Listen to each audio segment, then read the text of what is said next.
ఇప్పుడు మేడిగడ్డ దగ్గర project కట్టద్దని retired ఇంజనీర్లు చెప్పిండని ఒక అబద్ధం ఆడిండు రేవంత్ రెడ్డి గారు.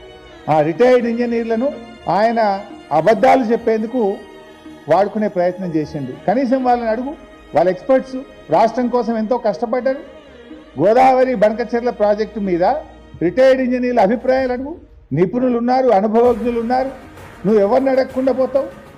అంత స్పష్టంగా కేంద్ర ప్రభుత్వ సంస్థలు CWC, KRMB, GRMB, Polavaram project authority, environment department ఆ డిపిఆర్ను తిరస్కరిస్తూ ఉంటే నువ్వెందుకు పోతున్నావు మీటింగ్కు? గురికి పరిగెత్తి కమిటీలు ఎందుకు వేస్తున్నావు? కమిటీల నిర్ణయాన్ని ఎందుకు శిరసావహిస్తా అంటున్నావు? Is it not betrayal? ఇది రాష్ట్ర ద్రోహం కాదా?